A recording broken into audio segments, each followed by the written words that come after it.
Hola, bueno, vamos a continuar con límites del análisis político. Esta vez corresponde a límites del análisis político 6. Y retomando lo último, eh, no, creo que corresponde al 7. Retomando más bien lo último que dijimos en el capítulo, no es capítulo, en el capítulo, digamos que es capítulo 6, pero de estas exposiciones. Vamos a continuar con el tema que hemos abordado, que es el tema del marxismo, sobre todo diferenciando el análisis político marxista de la teoría marxista, que hemos distinguido y vale la pena distinguir, sobre todo para concentrarnos en lo que hace el análisis político vinculado al activismo político, pero también al debate político, a la deliberación, pero también a la descalificación y por último a la apología. El, lo que nos interesaría ahora es analizar el, un contexto en el que están estas formas de análisis político activista, de análisis político de la deliberación y del debate, de análisis político vinculado básicamente a una expresión interpeladora del capitalismo y obviamente de las dominaciones, aunque se concentren solamente en la dominación de lo que llaman la dictadura de la burguesía y contraponen a la dictadura de la burguesía la dictadura del proletariado, como si por ser proletariado y no burguesía, la dictadura dejara de tener las consecuencias funestas que tiene en la sociedad. Entonces ahí hay como que ya hay un problema complejo, a pesar de lo que dice Balibar en Dictadura del Proletariado, donde hace una reflexión bastante profunda e histórica política de la dictadura del proletariado, y dice que la dictadura del proletariado no es exactamente una dictadura, sino que da la oportunidad a la ampliación de la democracia, de la deliberación en el sentido participativo, en el sentido de la apropiación del proletariado de los mecanismos de la ilustración, por así decirlo. Entonces, a pesar de lo que dice Balibar, a pesar de entender, digamos, su reflexión y la intención de la reflexión, el tema de fondo es lo siguiente.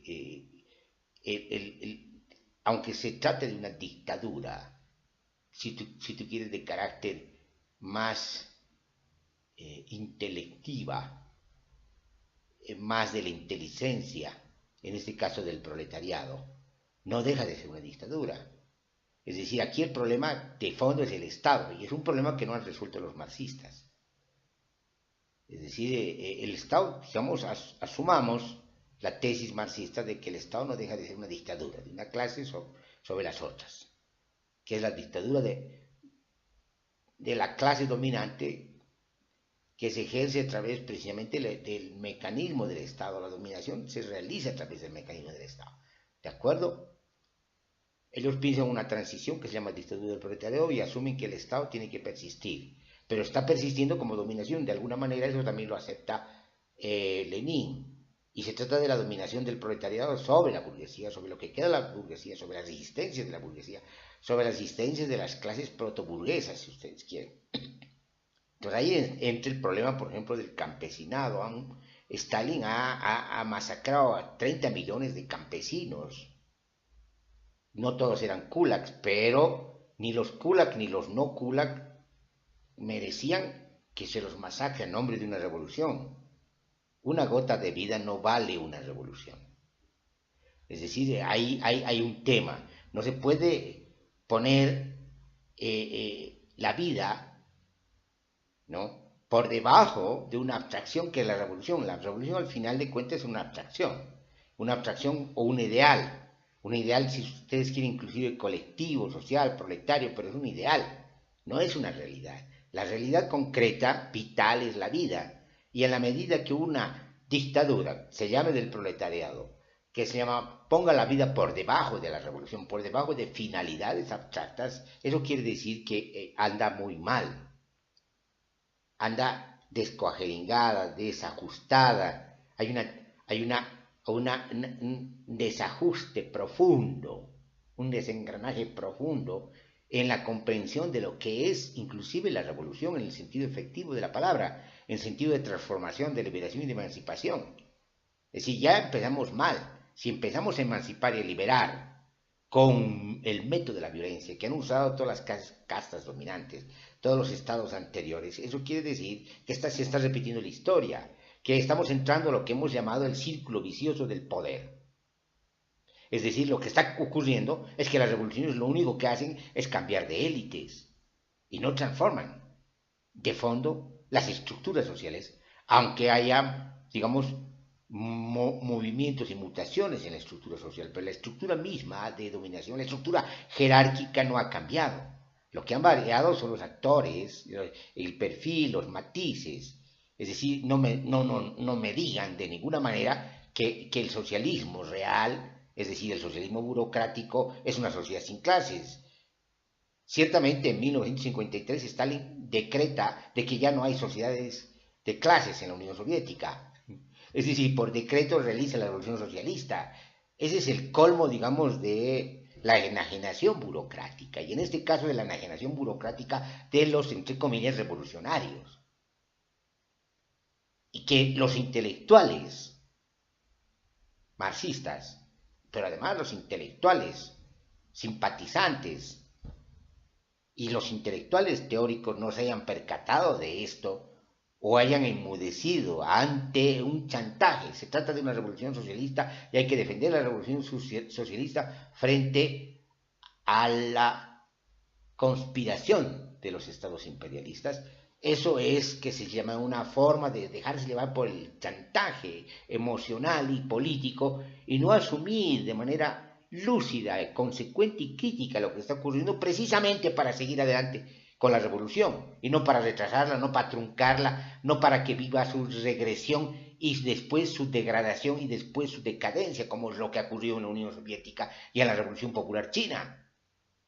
Entonces, hay problemas, pero hay problemas no solamente en las revoluciones, sino hay problemas con los intelectuales que se consideran revolucionarios y consideran marxistas, inclusive con los intelectuales simpatizantes, que tienen una simpatía, a pesar de que puedan tener observaciones, pero tienen una simpatía. No se ha hecho la crítica, no se ha asumido, digamos, el papel de la inteligencia. Es decir, el papel de la inteligencia es, si ustedes quieren, para usar las palabras de la Ilustración, iluminar, ser iluminista, hacer un iluminismo, iluminar en la oscuridad, iluminar en lo que no se ve.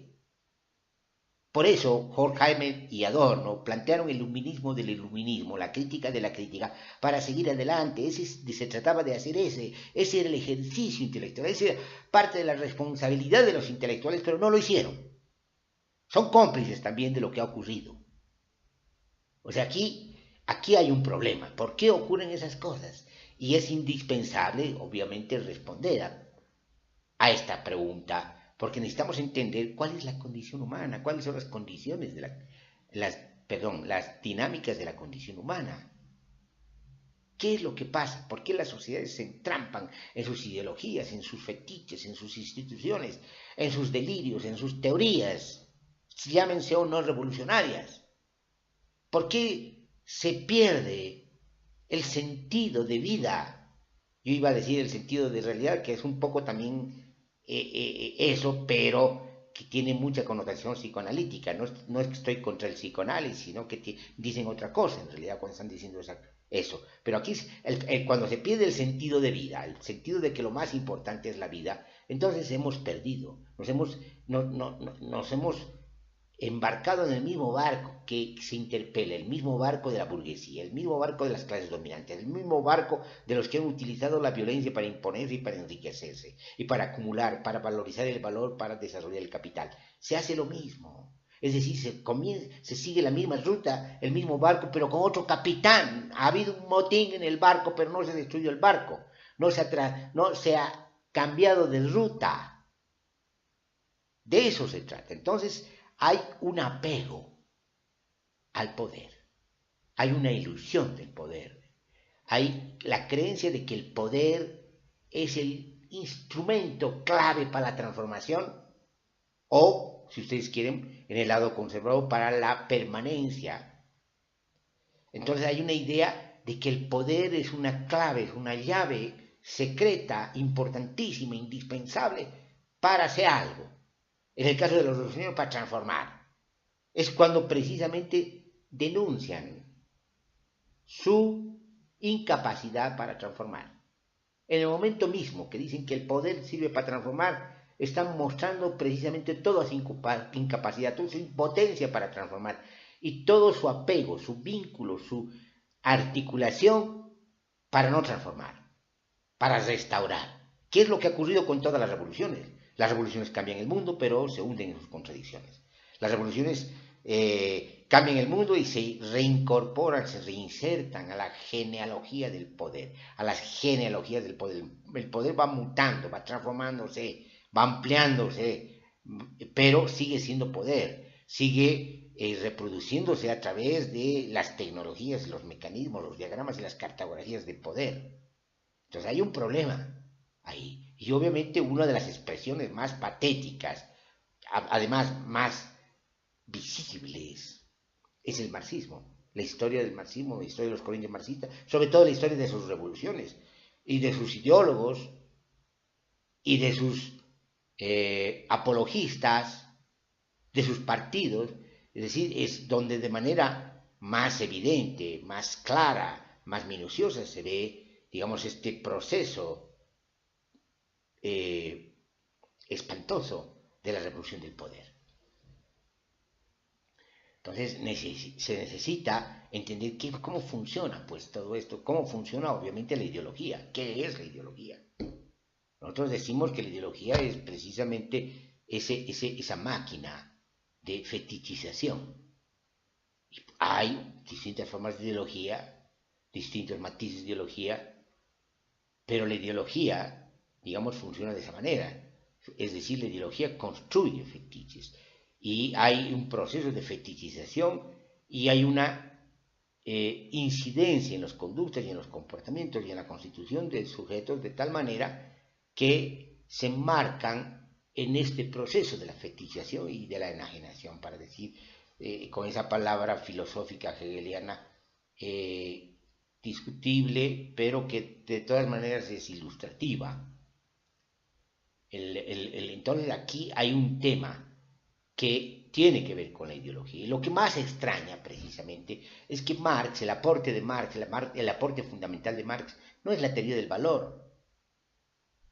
La teoría del valor ya estaba en David Ricardo. El aporte fundamental de Marx no es la crítica tampoco a la teoría del valor, pero una crítica parcial, como dice Robert Kurz, porque no llega a fondo, más bien mantiene la ilusión de la valorización. El aporte principal de Marx es la crítica al fetichismo de la mercancía, que es la crítica de la ideología, que es el comienzo de la crítica de la ideología. La tarea era continuar por eso. Cuando Marx dice que la economía es una ideología, que las relaciones, no hay relaciones entre cosas, que las relaciones cosificadas son en realidad relaciones sociales, está diciendo una cosa fundamental, está mostrando de que se cosifica, se fetichiza, se atrapa las relaciones sociales en las relaciones cosificadas y por lo tanto se cree que el secreto está en las relaciones cosificadas, en el encantamiento de la mercancía y no en la producción, no en las relaciones productivas, no en las relaciones sociales de los seres humanos. Entonces cuando dice eso está diciendo algo fundamental, está dando las bases para la crítica de la ideología, para la deconstrucción de la ideología. Y entonces para entender que también no solamente la mercancía es fetichismo, sino el Estado es un fetiche y es un fetichismo y es un producto de la fetichización social encadenada, pero también son las instituciones, son las teorías, pueden volverse fetiches en la medida que las teorías se convierten en verdades y dejan de ser instrumentos en el camino para iluminar instrumentos que pueden ser cambiados a medida que ya no sirven, que no son los adecuados, que hay que mejorarlos.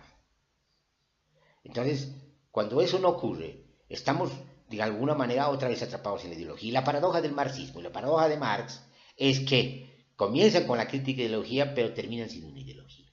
Esa es una paradoja que ha derivado precisamente en lo que conocemos. Ha derivado, digamos, en las frustraciones de las revoluciones. Posiblemente tenga razón Kurz, muchas de las revoluciones tenían que continuar por otros caminos, digamos, esas rutas que había inaugurado la modernidad y el capitalismo ya. Y de alguna manera, no sé, todavía quisiera reflexionar sobre esto, parece que propone de que hay que culminar estas potencialidades que todavía tiene un modo de producción antes de comenzar el otro. Eso sería caer en la linealidad. Es decir, eso es creer que, digamos, de todas maneras hay que acabar de resolver y desarrollar todo lo que contiene el capitalismo antes de salir de él y construir otra cosa.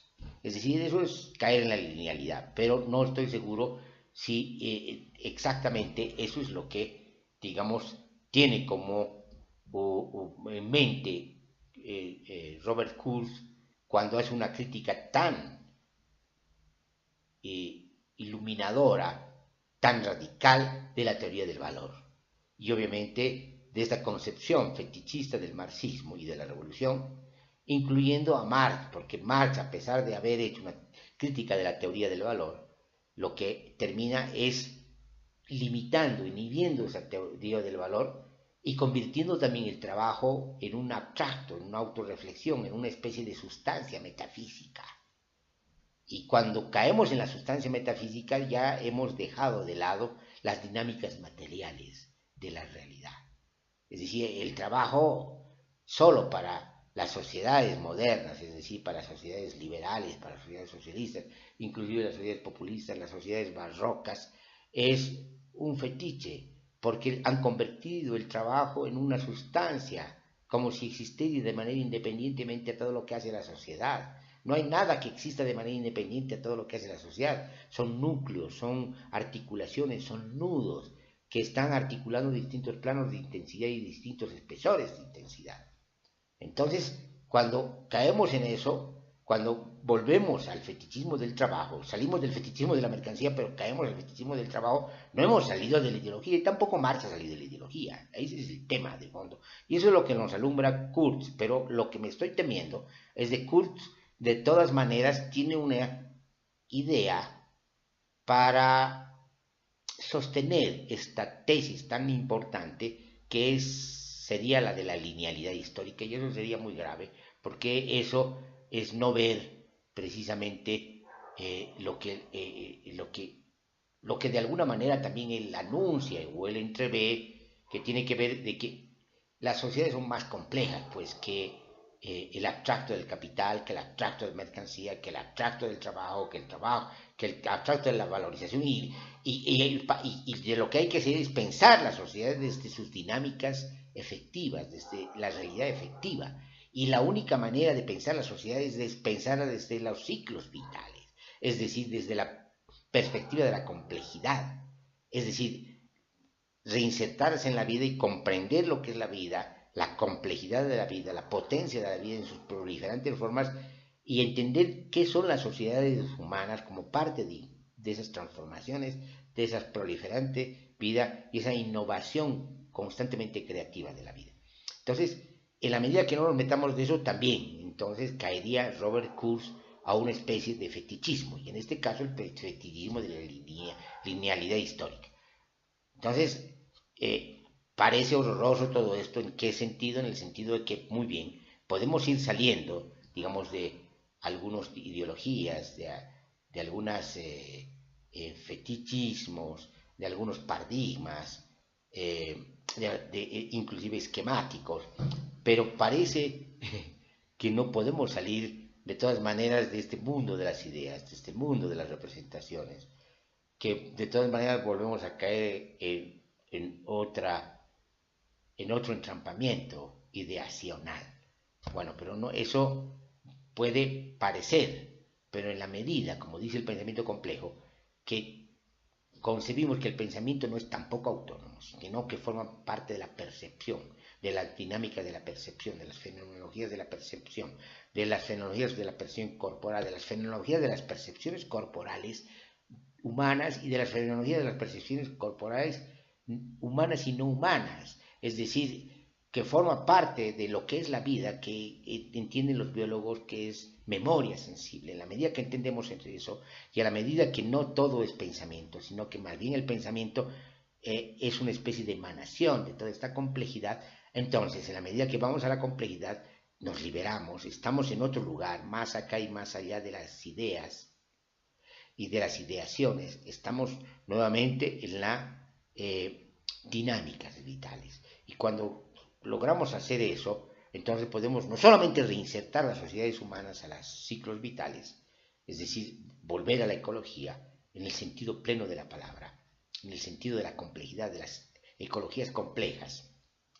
Entonces, en esa medida sí, hay alternativas abiertas y potentes que tiene a mano el ser humano y a las que puede recurrir si quiere no solamente vivir, porque la crisis ecológica ahora amenaza la vida de las sociedades humanas, sino si quiere cumplir una responsabilidad en este universo que es precisamente reinsertarse en las múltiples dinámicas del multiverso, de su sincronía integral, de su complejidad, conocerlo y comunicarse con todos los seres del multiverso. Bueno, son tareas que pueden sonarle utópicas, pero parece ser que son las tareas más sensatas que tiene este ser humano que forma parte de otros seres, de otras constelaciones de seres, de otras constelaciones de seres vitales, no solamente del planeta, sino del multiverso. Entonces,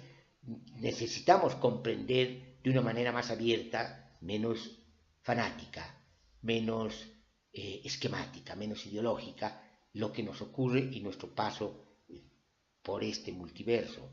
No es solamente nuestro paso, porque además la vida es más compleja de lo que los seres orgánicos individualizados y singularizados lo son. Es decir, un ser no puede explicarse sin el genoma, y el genoma es de alguna manera, si ustedes quieren, déjenme utilizar esa metáfora, eterno. El genoma, digamos, es el que recibe la información. Los seres singulares, de alguna manera, tienen que ver y son producto de esta relación entre genoma y fenotipo, y fenoma, si ustedes quieren.